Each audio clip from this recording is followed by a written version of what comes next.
En redes sociales como Radio UH Valdivia en Instagram y Facebook, @Radio UH en Twitter, y visita toda nuestra programación en www.radiouh.cl. En Radio Universidad Austral de Chile presentamos República de los Ríos.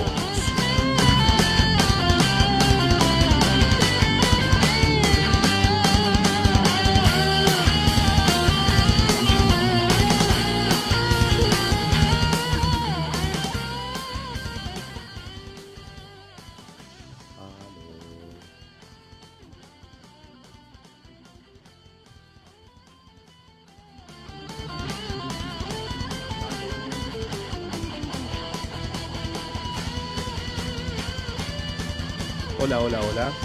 Hola, hola, hola, hola. Hola, hola, hola, hola.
En Radio Universidad Austral de Chile presentamos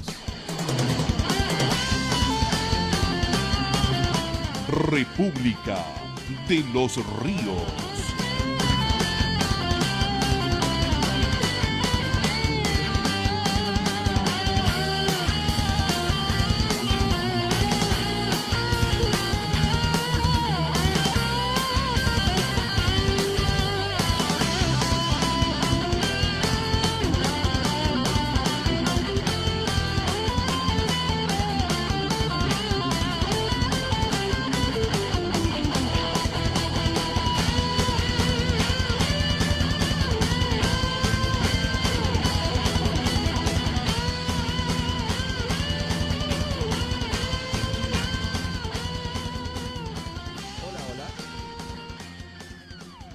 Hola, hola, ahí sí.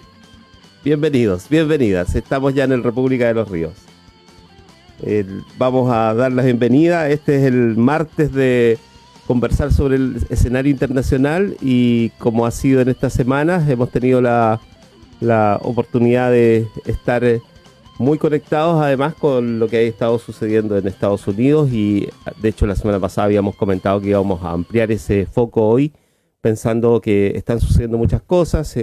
Ya nos hemos enterado de las vicisitudes de lo que está pasando en Perú, pero también hay otros temas que queríamos abordar, compartir hoy, y para ello, por supuesto, están con nosotros buenos amigos y una gran amiga ya, Valentina Salas Ramos, que está allá en Minneapolis, y agradecerle como siempre, Valentina, la madrugada de allá, porque son varias horas menos, así es que estar conectados a esta hora nos permite también conversar con ella. Andrés Valenzuela Turner desde aquí, desde Valdivia, y Diego Sáez Trumper desde Barcelona. Bienvenidos, ¿cómo están ustedes? ¿Valentina? Bien, todo bien, muy temprano por Ahí acá, está. pero con un agrado como siempre conversar con ustedes los días martes. Qué bueno. Bien, es Diego, ¿estás por allí? Acá estamos, disfrutando la última parte del otoño catalán. Sí, vamos a entrar al invierno. El, la situación de cuarentena, ¿cómo va? Se han bajado un poco los números, se ha aplanado un poco la curva, sigue lo que yo creo que lo que en Chile es parecido a la fase 2, o sea, seguimos con los Ya, restaurantes solo atendiendo para llevar, pero con gente en la calle, y se habla de que el 23 se abriría las terrazas, se abriría una pequeña apertura, pero hay bastante polémica todavía al respecto. perfecto. Valentina, no te he preguntado sobre eso, ¿ah? ¿Cómo están ustedes con las restricciones? La situación acá está bastante crítica. Estados Unidos está pasando por un nuevo pic. Yo me atrevería a decir quizás tiene pinta de ser peor que el primero, porque se junta todo, ¿no? Se junta la entrada al invierno, sobre todo en el Midwest, en la parte norte de Estados Unidos, donde el invierno es bien crudo, y se junta con la época de la influenza. Entonces los casos están aumentando a una tasa muy, muy, muy alta, lo mismo con la tasa de muerte. Lo que ha hecho la situación muy complicada, y muchos gobernadores en esta área, en el área de Illinois, de Minnesota, están empezando a tomar nuevas medidas de confinamiento que no han estado totalmente fuertes como fueron en la primera ola, pero sí cerrando los bares mucho más temprano y tomando algunas medidas que se vienen ahora para las fiestas, ¿no? En la próxima semana es el Día de Acción de Gracia en Estados Unidos, donde es una de las fechas más importantes de reunir familias, ¿no? Entonces también qué precauciones se van a tomar a nivel social, y cómo se recomienda desde los estados que la gente no celebre más allá de lo que es su propia familia en su casa, ¿no? Muy parecido a un poco parecida a la discusión que pasó para el 18 de septiembre en Chile. Mira, ¿para qué decir nosotros, Andrés? No, acá invierno post-nuclear aquí en Valdivia.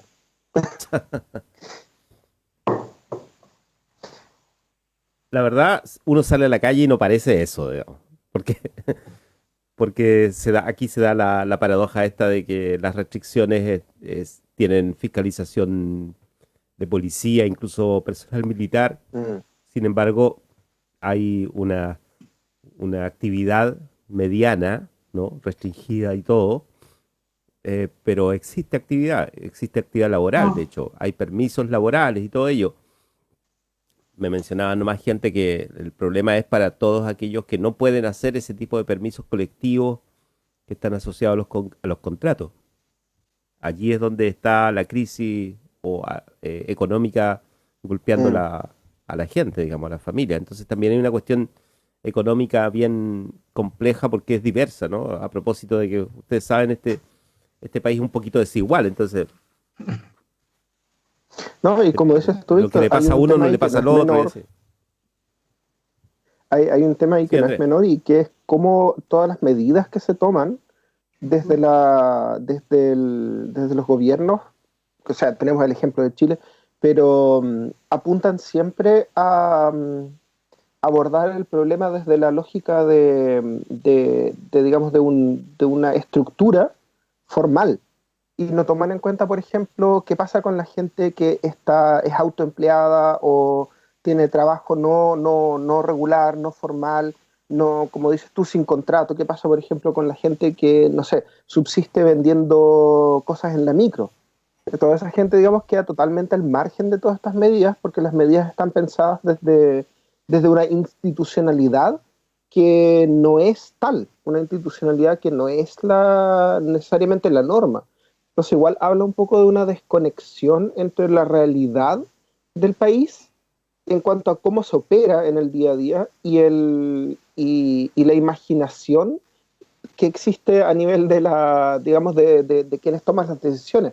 Un poco haciendo eco, creo yo, si no quisiera como extenderlo, un poco haciendo eco de este país gobernado de 3 comunas, digamos, donde, digamos, como en Las Condes no está la señora vendiendo verduras en la vereda, entonces no existe la señora que vende verduras en la vereda. Uh-huh.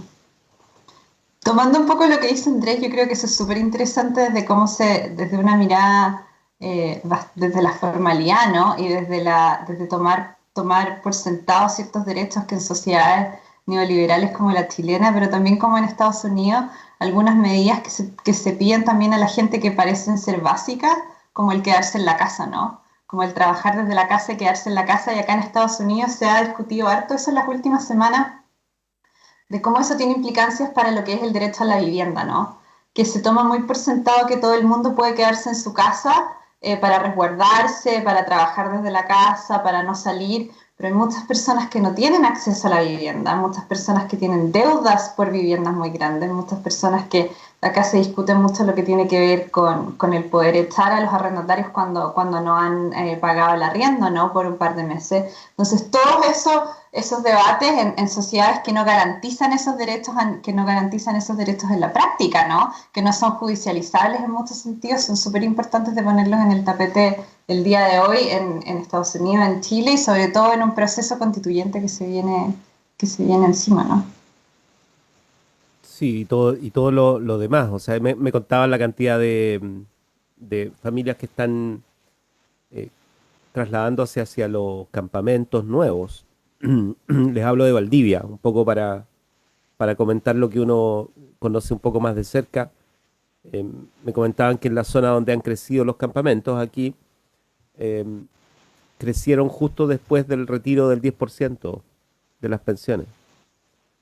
Uno pregunta por qué y lo que dicen es que, o sea, lo que la gente le pasa es que no tiene nada si no trabajas, no tiene acceso al trabajo hace meses, no tienes nada, estás sobreviviendo entre ser allegado y no, digamos, dentro de lo que puedas.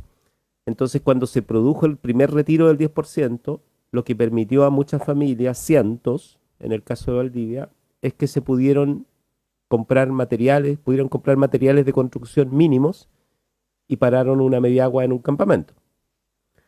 Y ahí es cuando crecen los campamentos. Entonces, ponle que haya un segundo 10% ahora, que eso es lo que va a suceder.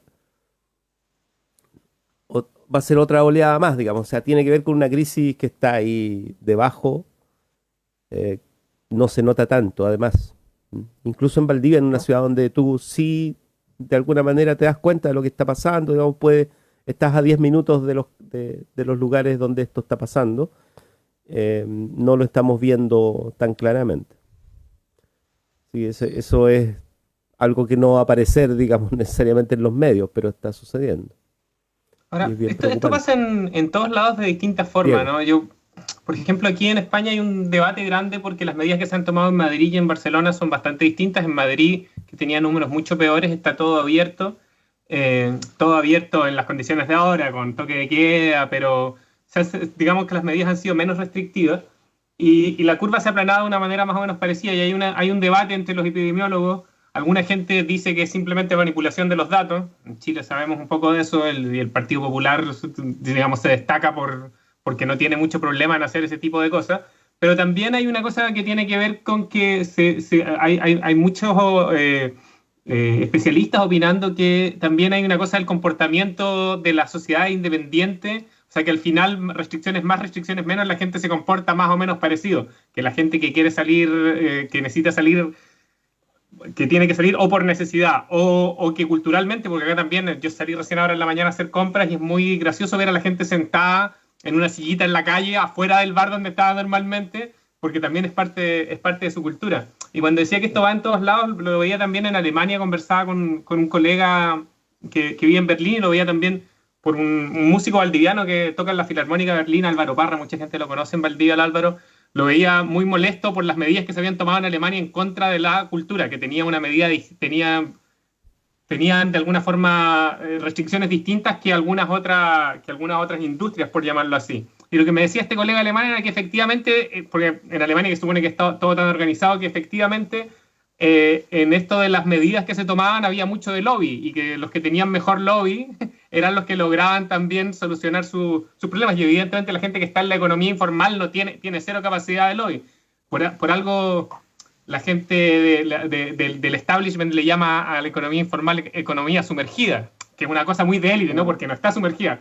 En Perú que creo que vamos a hablar también. En Perú la economía sumergida o la economía informal es enorme, o sea, cualquier persona que haya ido a cualquier parte de Perú habrá visto cómo funciona allí.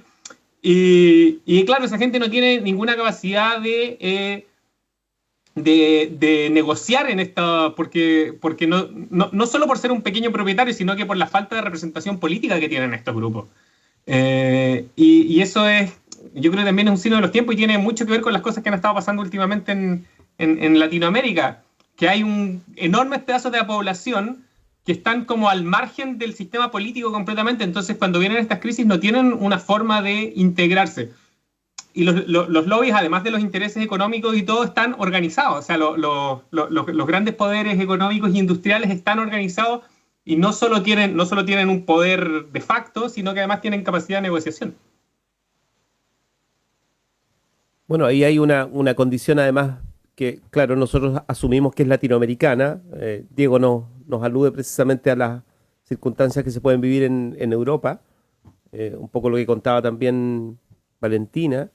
En el caso de América Latina, probablemente esto sea uno de los temas más relevantes en este minuto, lo que nos plantea Diego como economía sumergida. Las Naciones Unidas usan el concepto. Yo conozco el caso de Argentina. Argentina venía tradicionalmente hablando de que estaba sobre el 35% la economía sumergida, que es la única manera, como dice Diego, de subsistir en una economía, ¿no?, quebrada, digamos, o en default como técnico, como se ha descrito en el caso de Argentina. Eso es el año pasado, y a estas alturas los datos que hay hablan de varias cifras distintas, pero rondando ya el 50% de la economía en el caso argentino. Y en Argentina hubo hace muy poco atrás, 2 semanas, 3 semanas, un desalojo, que es la conclusión, entre comillas, ¿no? Es el punto de llegada de una toma masiva de miles de familias. Se llamó Guernica porque así se llamaba el predio donde estaba, en la provincia de Buenos Aires, y termina con un desalojo que, digamos que no fue brutal, no hubo muertos, lo cual se planteó como un éxito, ¿no? Fue exitoso, decía Kicillof, que es el gobernador, ¿no? Además hecho por el gobierno peronista, digamos, ¿no?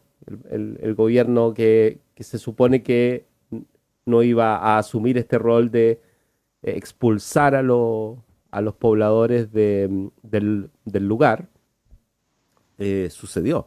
Y además sucede en otros casos con más tomas, digamos, ¿no? Entonces, que van y se toman tierras que son en principio cultivables, no solamente para parar en la rancha, digamos, sino que además para tratar de generar algún tipo de economía de subsistencia, y que también han sido sistemáticamente desalojadas. En Argentina, al parecer, esa es la forma, porque si no, estamos hablando del 50% de la economía. O sea, podría esto ser masivo, digamos, mucho más masivo de lo que es, digamos.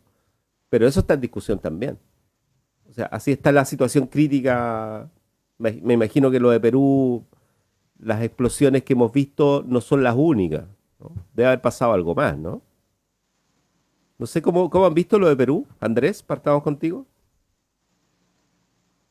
Bueno, yo creo que el tema de Perú es bien interesante porque de alguna manera habla de cómo choca, un poco lo hablábamos la semana pasada, digamos, de cómo chocan estas narrativas políticas con las realidades y con la capacidad de acción y autodeterminación de la ciudadanía, digamos. Y cómo se evidencia un choque entre los intereses, llamémoslos entre comillas, metapolíticos de las élites, sobre todo en Latinoamérica, y la percepción de cómo debe operar el sistema político por parte de la ciudadanía. En Perú, digamos, todo, digamos, a grandes rasgos, nace a partir de, o está muy, muy anclado en los procesos de anticorrupción. Yo creo que el principal proceso a nivel político en Perú durante las últimas décadas probablemente ha sido la lucha contra la corrupción, digamos. Siempre ha sido el caballo de batalla de la mayor parte de las campañas y de la mayor parte de los políticos, pero se da la paradoja de que al final del día, digamos, en algún momento es casi un tema como de casi de tragedia griega, en que cualquier político que campañe en Perú en base a una plataforma anticorrupción, en algún momento va a quedar entrampado y destapada un caso de corrupción donde participa predominantemente. Entonces, esa paradoja, digamos, termina cansando el sistema y termina dejando a todo el mundo con un tejado de vidrio. Entonces, cuando digamos, se desencadena esta nueva crisis y Vizcarra es básicamente echado, o sea, en un proceso bastante poco transparente, porque además hay que decir que no solamente se da esta paradoja a la que estaba apuntando yo, en que un Congreso que está en gran parte acusado de corrupción, inicia un proceso digamos, de interdicción en contra del presidente por corrupción, donde además las pruebas son poco claras, hay una falta de pruebas en las acusaciones, pero se sigue adelante con el proceso y finalmente se saca al presidente y se instala un presidente interino que además también tiene acusaciones por corrupción.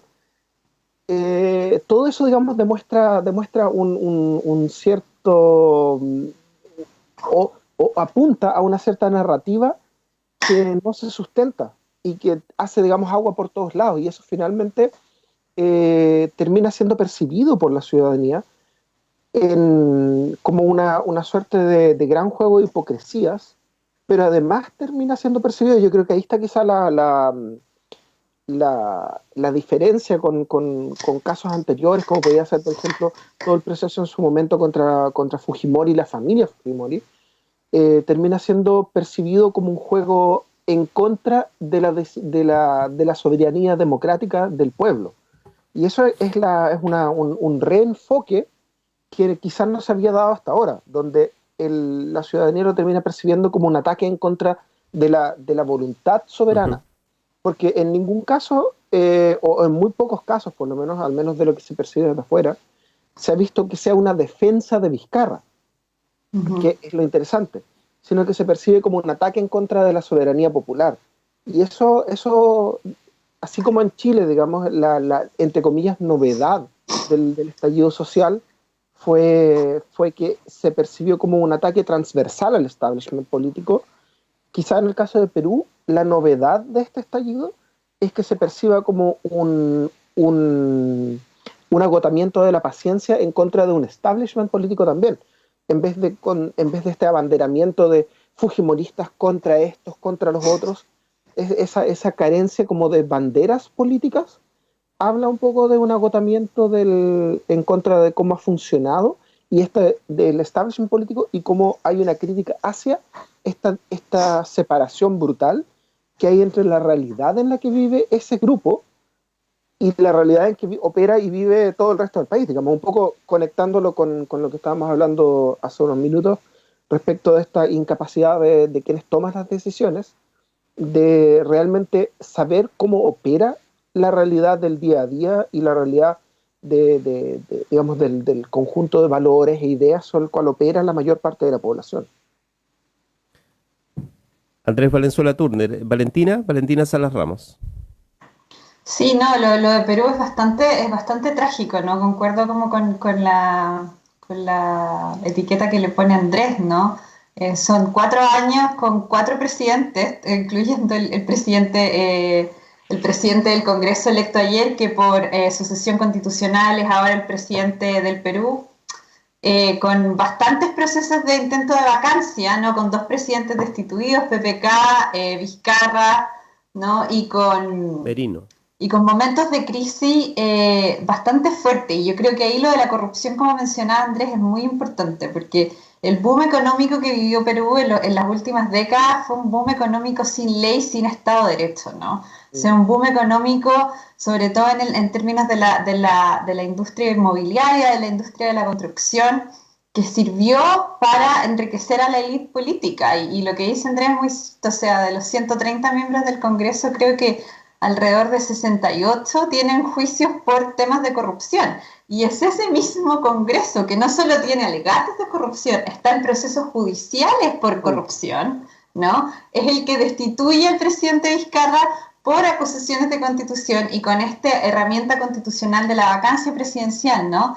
Que se supone fue hecha para momentos excepcionales por esta idea de la incapacidad moral, que es abierta a mucha interpretación, pero que se ha usado constantemente. O sea, este fue como el intento exitoso para el Congreso de destituir a Vizcarra, pero no era la primera vez que lo intentaban destituir. Entonces ahí yo creo que es muy interesante ver cómo los escándalos de corrupción, sobre todo los escándalos del Lava-Jato y el escándalo de Odebrecht, golpearon fuertemente a la política peruana, pero también creo que hay cosas interesantes de analizar desde mi disciplina, ¿no? Desde la ciencia política, de repente con reformas institucionales que a veces se piensan en el vacío, pueden ser buenas en términos de poder contrarrestar la corrupción o contrarrestar algunos problemas de la política, pero que generan incentivos perversos, ¿no? Vizcarra en el 2018 se aprobó esta ley de que los congresistas no se pueden reelegir, ¿no? Inmediatamente después de su periodo legislativo, lo que creó incentivos para generar congresistas que en la práctica no tienen mayor proyecciones de futuro, ¿no? Y no tienen proyecciones de mantener una legitimidad política o de mantener una base política, una base electoral, ¿no? Y es más bien este juego del poder. Y ahí resulta interesante la figura de Merino, ¿no? Que era el presidente del Congreso, que fue electo por 5.000 votos, que era un político con bastante poca conocimiento en el Perú, con bastante poca representatividad, que lidera esta destitución de Vizcarra y genera toda esta crisis, ¿no? Porque además uno se pregunta, las elecciones en Perú son el próximo abril del 2021, ¿no? Es cierto, como dice Andrés, están estas acusaciones de corrupción, que además son acusaciones de corrupción de un cargo anterior que tenía Vizcarra, no en su periodo presidencial, pero además uno se pregunta cuáles son los incentivos para destituir a un presidente 4 meses antes de una elección, ¿no? Eso es distinto, o sea, los procesos judiciales tienen que seguir sin lugar a dudas y ver lo que pasa con Vizcarra, pero ahí esa crisis, ¿no? Que siguiendo con esta narrativa de la tragedia que hablaba Andrés, ¿no? Que es un congreso lleno de la mitad de congresistas con procesos por corrupción, destituyen a un presidente que entró con una plataforma anticorrupción por acusaciones por corrupción, pero además el Congreso ahora trata de resolver una crisis institucional que ellos mismos crearon hace 10 días, ¿no? Con la destitución de Vizcarra. Entonces, ahí eso, como todas esas como inconsistencias y como los cambios en el guión son muy interesantes de analizar y muy preocupantes, ¿no? De cuál va a ser el futuro de la democracia en Perú. Y otro punto interesante que me parece discutir es el tema de las protestas, ¿no? Como Andrés decía muy bien y como comentaba al principio, ¿no? Casi 5 años con 4 presidentes, con procesos de vacancia en marcha, con escándalos de corrupción. Uno dice, ¿qué pasó? Que hoy en día la ciudadanía decidió salir a la calle masivamente, ¿no? Y ahí yo creo que son hartos factores que analizar. Por supuesto, el hastío acumulado, ¿no? Estos llamados por la dignidad, que lo hemos visto no solo en América Latina, sino que en otras partes del mundo, en el Líbano. Yo creo que la situación en el Líbano es bastante comparable con lo que está pasando en Perú en algunos aspectos, ¿no? Estas demostraciones en otros países que generan este efecto de solidaridad transnacional, ¿no? Como este efecto de solidaridad internacional desde la sociedad civil por movimientos en contra de una élite que se ve muy distanciada de lo que la ciudadanía quiere, pero que yo también creo que el efecto del coronavirus es interesante, porque el efecto del coronavirus, relacionado con lo que hablábamos al principio, pone las desigualdades de nuestra sociedad aún más de manifiesto. Y cuando se generan estos escándalos de corrupción y estos escándalos de crisis política, el hastío es mucho más grande, ¿no? Porque la desigualdad se está viviendo en el día a día, se está viviendo en no tener dinero para poder comer, en no poder salir a trabajar, en no tener acceso a una vivienda digna. Entonces es la diferencia, la brecha entre la élite y la ciudadanía se pone de manifiesto mucho más claramente en una crisis como la que estamos viviendo el día de hoy. Valentina Salas Ramos nos acompaña desde Minneapolis. Diego Sáenz Trumper desde Barcelona. Sí, yo creo que hay como dos aspectos de lo que está pasando en Perú. Uno tiene que ver con la especificidad peruana, que es un país bien interesante en términos de su historia política, porque no son solo estos 4 presidentes en este tiempo, es también un país donde todos los presidentes que han sido electos democráticamente desde el regreso de la democracia están presos o han salido prácticamente desde el gobierno a la cárcel. Y ya con el caso de Alan García siendo uno de los más extremos, donde se terminó pegando, supuestamente suicidando, digamos, pero con Toledo refugiado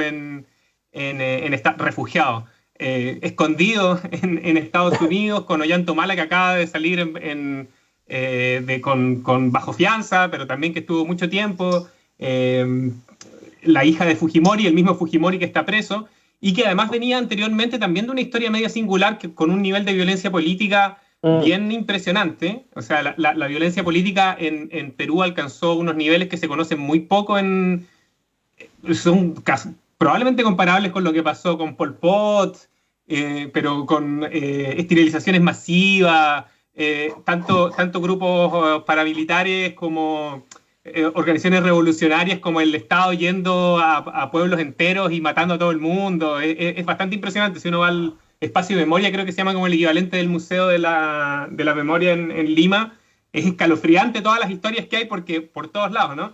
Y además con una dictadura que fue bastante distinta a las dictaduras que hubo en el resto del Cono Sur. La dictadura de Alvarado en los años, hasta finales de los 80, hasta mediados de los 80, fue una dictadura que no respondía tanto al consenso neoliberal y que de hecho no participó directamente del Plan Cóndor. Entonces era un ejército un poco más nacionalista. Entonces, con toda esa historia, una de las cosas que tienen los peruanos es un sistema político completamente quebrado, siempre durante los últimos años también el presidente que ha ganado lo ha hecho con un partido que se inventa a última hora, con el que crecen. O sea, Kuczynski no existía, no tenía un partido, y su partido de hecho se llamaba PPK, que eran sus iniciales, y que se llamaba Peruanos por el Cambio, pero que era Pedro Pablo Kuczynski. Ollanta inventa un partido también que se lo saca de la manga. Entonces, esa debilidad del sistema político, y eso combinado con un cierto crecimiento económico, porque lo que decía Valentina, es verdad, Perú tuvo un crecimiento económico muy desordenado, pero era de alguna forma como el alumno más aventajado del sistema neoliberal chileno, con todas estas características. Pero de hecho los capitales chilenos se fueron mucho a Perú, son dueños de gran parte de esta industria que surgió allá, pero había un cierto crecimiento económico. Y vemos cómo ese crecimiento económico, inclusive si uno mira las apuestas que habían del FMI y todos estos que hacen proyecciones para este año, era Perú como una de las economías que estaba relativamente fuerte. Y vemos que el modelo neoliberal, que en Perú parecía ser como el bastión, así que todavía le quedaba, donde, miren, sí, el problema de Chile es que dejó de ser tan neoliberal, hay que hacer como hace Perú. Viene una crisis como la del coronavirus y se quiebra inmediatamente porque se vive en la fragilidad. El neoliberalismo genera esta especie de doping en la economía, que claro, tú empiezas a privatizar recursos públicos, a privatizar recursos naturales, el extractivismo, y eso, claro, te da un chute de crecimiento económico, pero que al primer pinchazo existen este tipo de reacciones. Yo creo que lo que dice Valentina es completamente real, en términos de que el efecto pandemia en un país de ese tipo es como en Chile, pero multiplicado por todo el nivel de informalidad que tiene esa economía. O sea, realmente era un neoliberalismo sin Estado. El neoliberalismo chileno es un Estado donde Chile, donde el gobierno garantiza y subvenciona a las grandes empresas finalmente, ¿no? Es como cuando algunos dicen que Chile es la Corea del Norte del capitalismo, pero Perú era más bien un descampado, era como vamos a aplicar modelo neoliberal. Son uno de los pocos países que todavía tienen AFP. Las AFP se intentaron en Argentina, se intentaron en otros lugares y desaparecieron. En Perú todavía existen.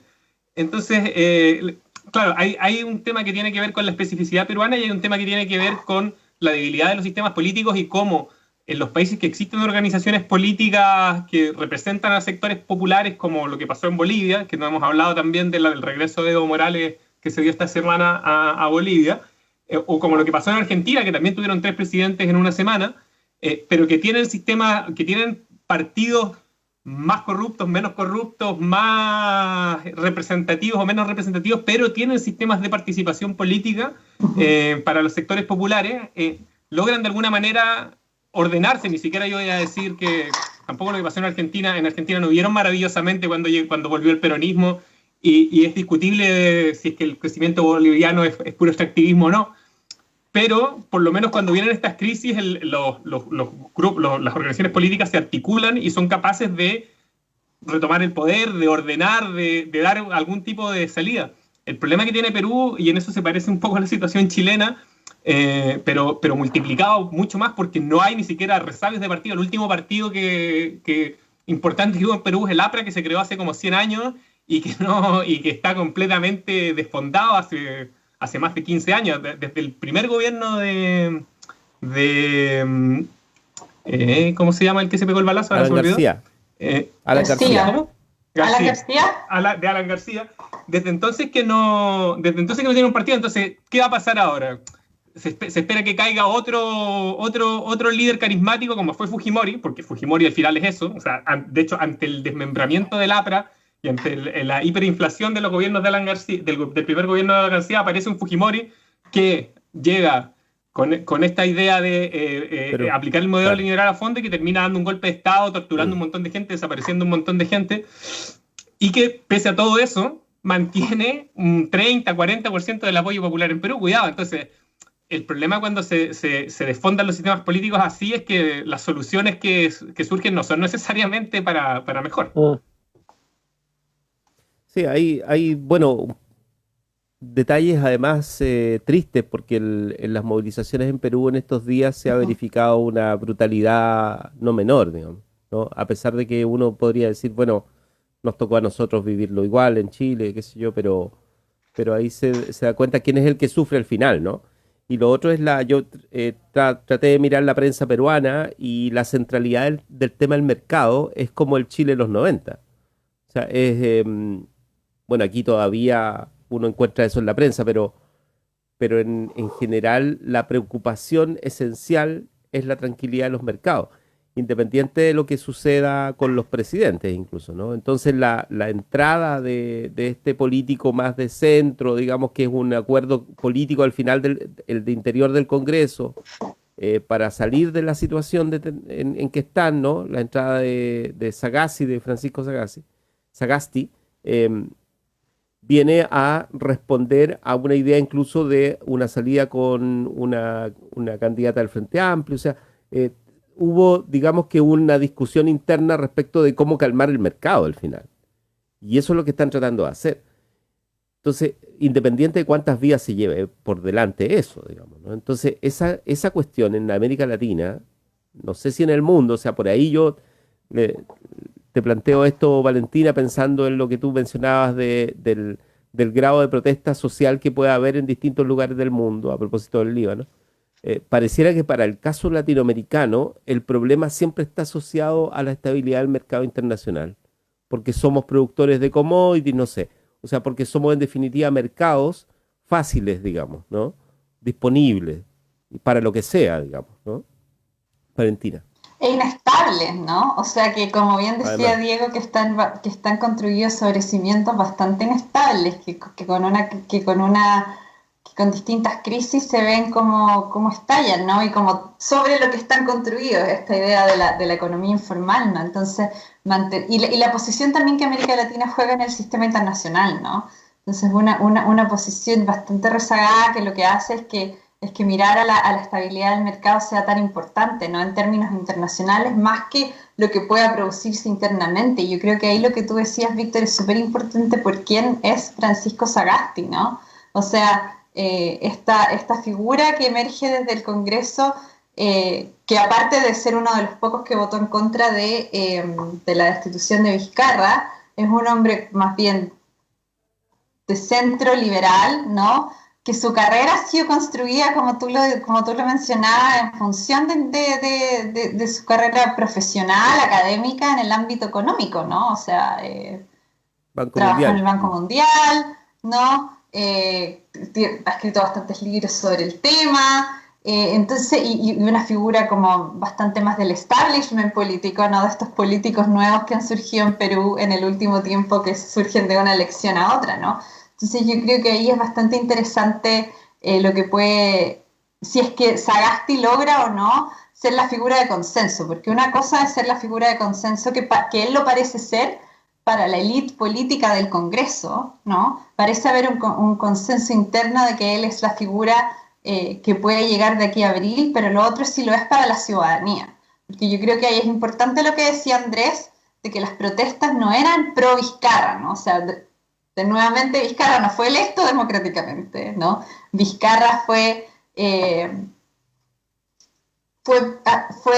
asumido como presidente luego de la renuncia de PPK, ¿no? Entonces, y Vizcarra además era un político más bien técnico, ¿no? Que ingresa al gabinete de PPK y luego asume a la presidencia luego de la dimisión de PPK, pero que sí había logrado conectar con la ciudadanía de una u otra forma con este mensaje anticorrupción, ¿no? Pero claramente las protestas eran más bien por esta crisis política que se genera desde dentro del sistema político, que es distinta a la crisis chilena, ¿no? Porque esta es una crisis que se produce desde el Congreso, que la lidera el Congreso con este uso de este proceso constitucional y que la ciudadanía reacciona, ¿no? Es distinto a lo que sucede en Chile. La ciudadanía reacciona contra esto y lo que hay que ver es si bien la gente reaccionó favorablemente a la nominación de Francisco Sagasti como nuevo presidente, es más bien por un rechazo a Merino. Nuevamente no es porque la ciudadanía se siente reflejada en estos liderazgos, sino que es más bien un rechazo o a lo que hace el Congreso de destituir a Vizcarra o a lo que hace el Congreso de nombrar a Merino como presidente del Perú, ¿no? Que además fue el que lideró la destitución de Vizcarra. Entonces yo creo que ahí el desafío que tiene Sagasti, que vuelvo a decir, no solo yo creo que lo del mercado es súper interesante para como la política exterior de Perú y lo interno del Congreso, pero la ciudadanía peruana está muy activa y ahí es fundamental cómo se logra gobernar de aquí hasta abril, que son las próximas elecciones, y qué liderazgos se generan para esa elección.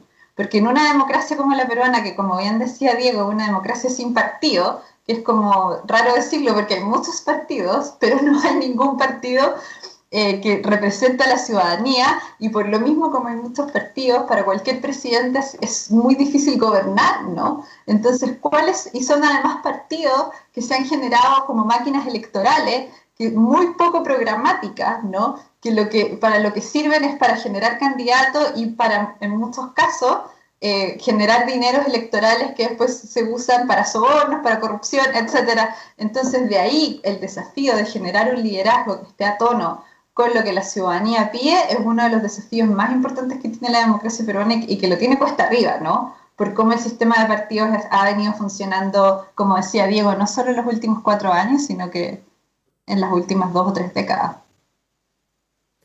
Sí, es difícil irse a otros temas, ¿no? Porque de verdad quizá aquí se juntan muchas cosas.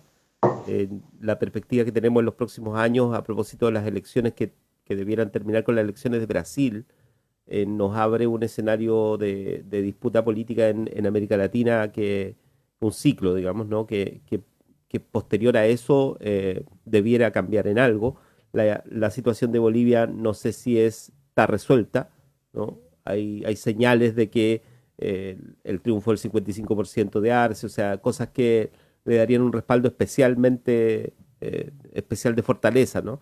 Pero por otro lado hay inestabilidad en Santa Cruz, o sea, hay cosas que uno no puede resolver rápidamente en el caso boliviano y todas las elecciones que vienen después, o sea, la continuidad del bolsonarismo por otra vía o por una vía más ¿no? maquillada, digamos, de varios candidatos posibles. O sea, nos abren lo mismo que está pasando en Chile, quizá, que Chile nosotros siempre lo miramos como excepción, pero está tremendamente vinculado a todo esto. Y la crisis, o sea, y asociado a eso a la pandemia, digamos, la crisis social asociada a la pandemia. Así que la situación latinoamericana parece ser un foco que debiéramos darle una vuelta más incluso en las próximas sesiones, si podemos, pensando en todos estos otros elementos. Andrés Valenzuela Turner.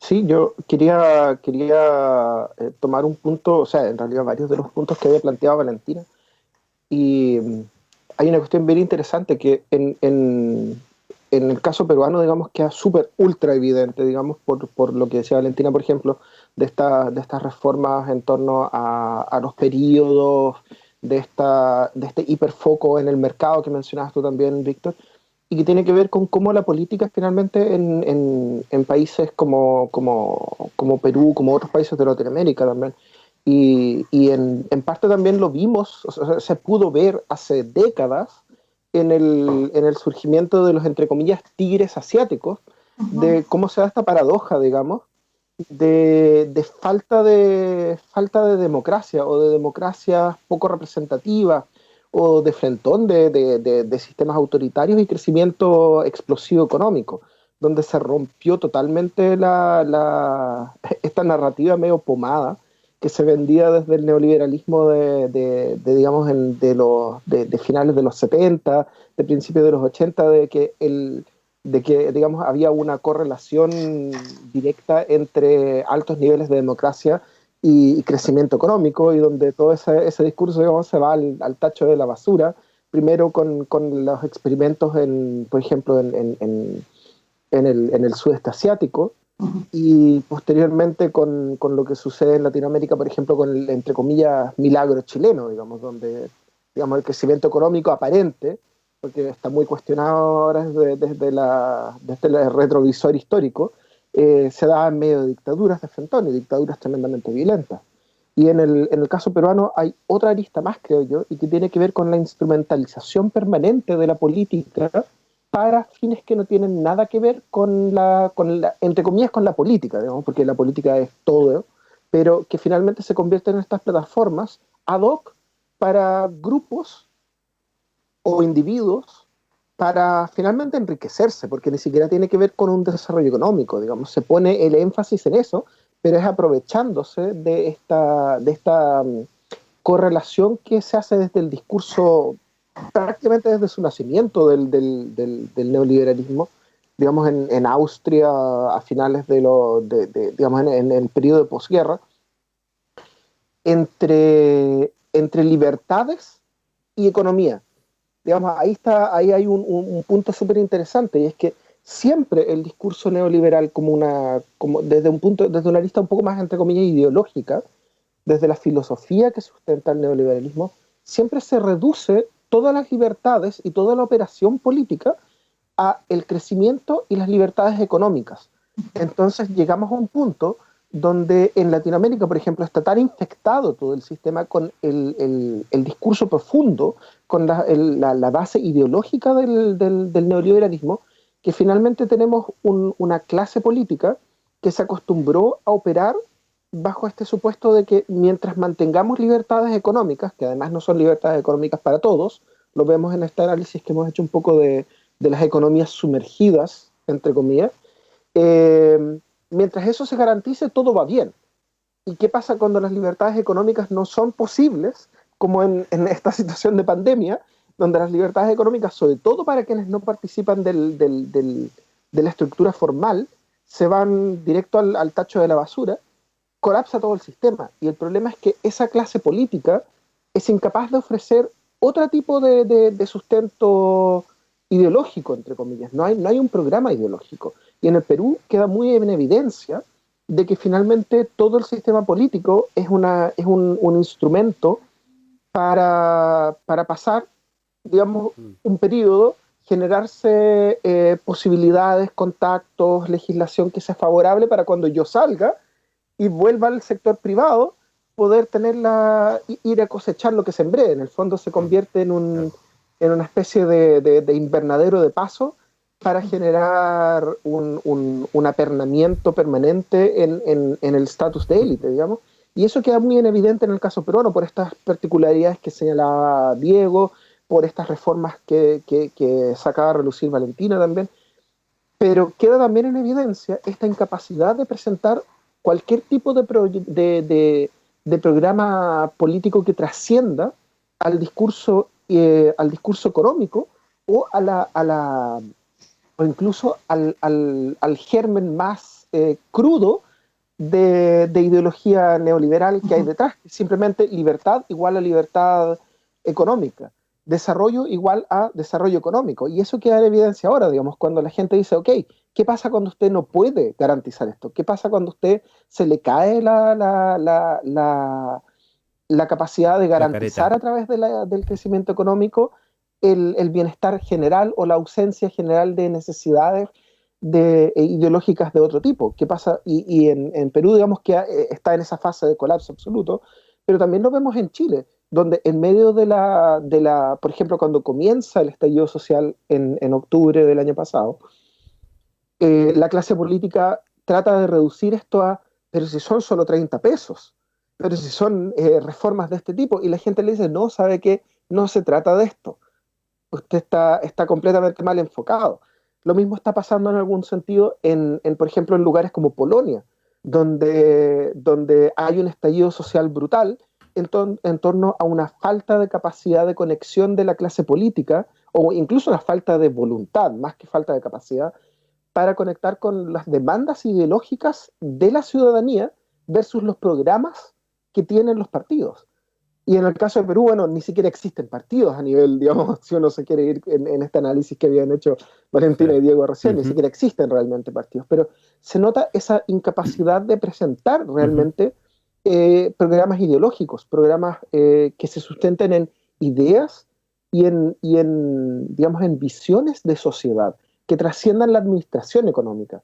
Finalmente vemos una suerte de colapso de este sistema donde los partidos políticos y los operadores políticos se reducen a administradores de un sistema, en el mejor de los casos administradores de un sistema económico, y en el peor de los casos digamos, en usurpadores de un sistema político para ganancia personal. Y ahí es donde, como decía Diego, está el peligro de que surjan estos líderes carismáticos, porque al final del día, ¿qué es lo que ofrece ese líder carismático? Es un programa aparentemente ideológico.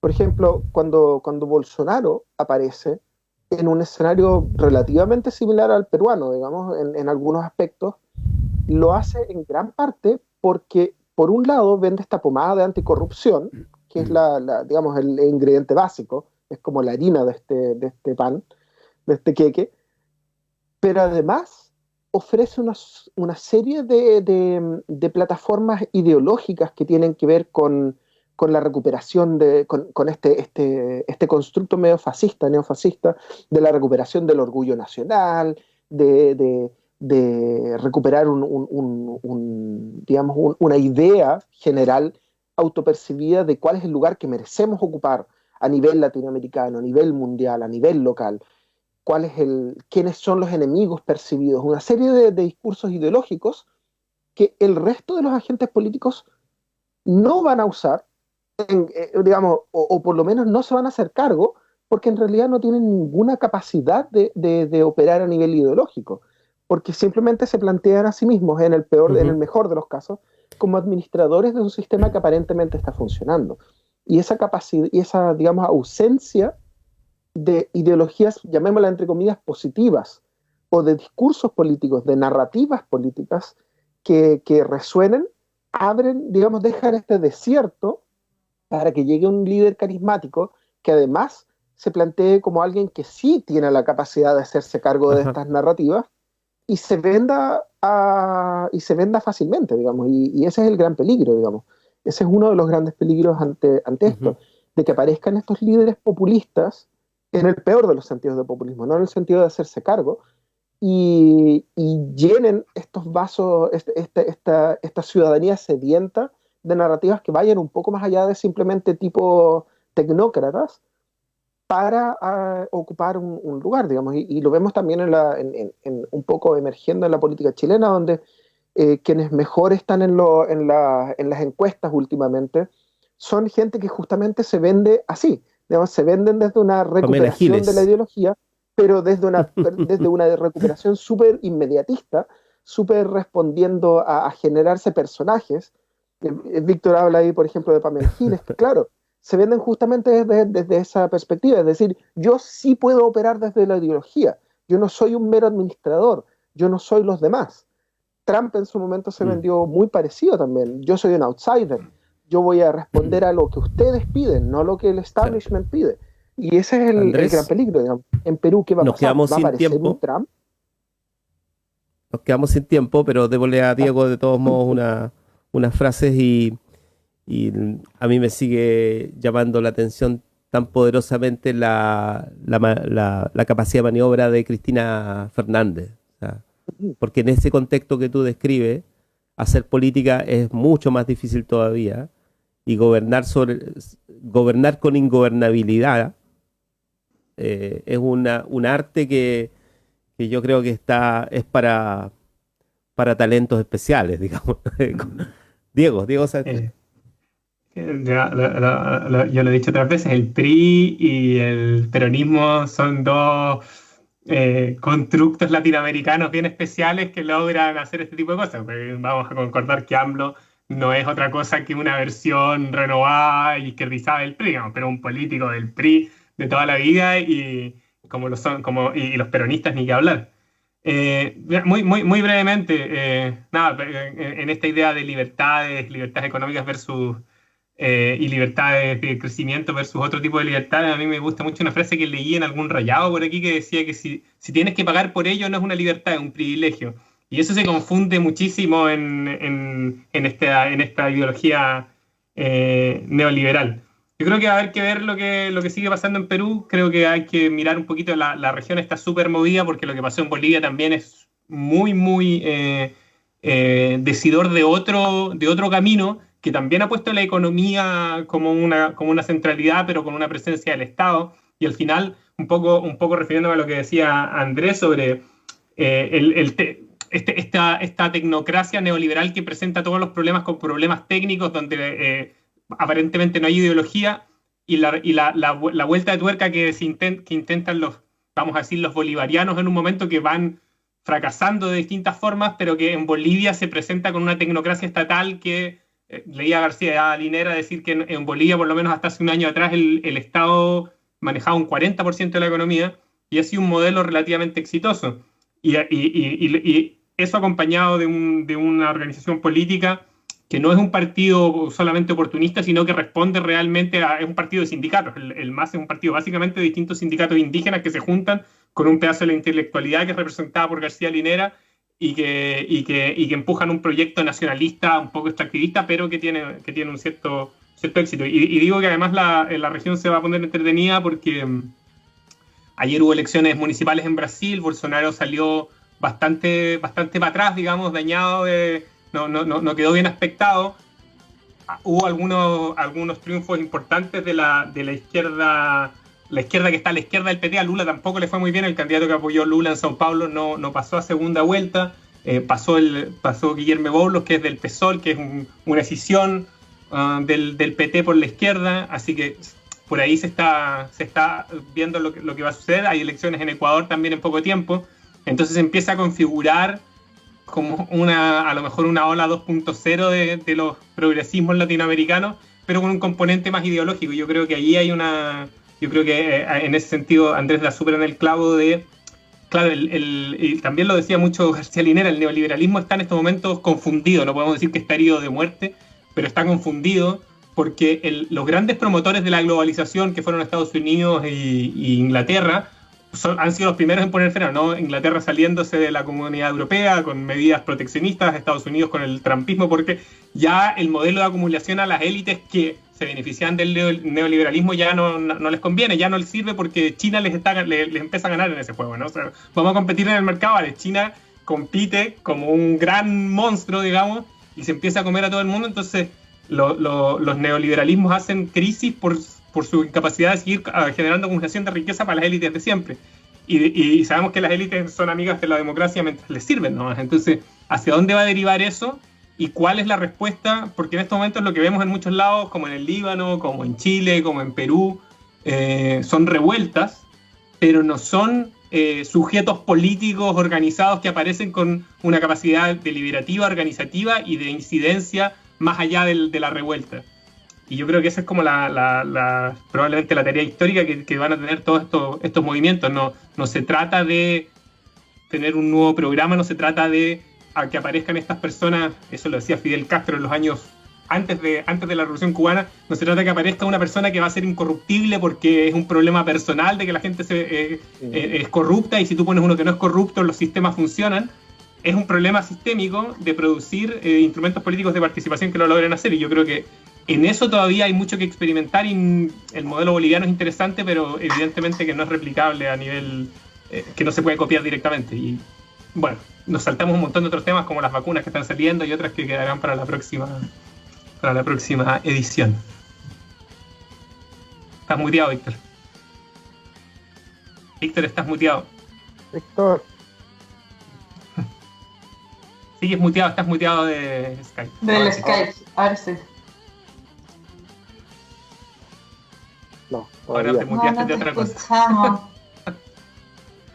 Estamos con problemas técnicos. Yo creo que estás despidiendo el programa, pero no. Sí, yo creo que nos está despidiendo. Tiene cara de despedir. Sí, además se escuchó como la cortina. ¿Nos estás despidiendo, Víctor? Me está despidiendo No. por carta. Por MSN Messenger. Sigues muteado, Víctor.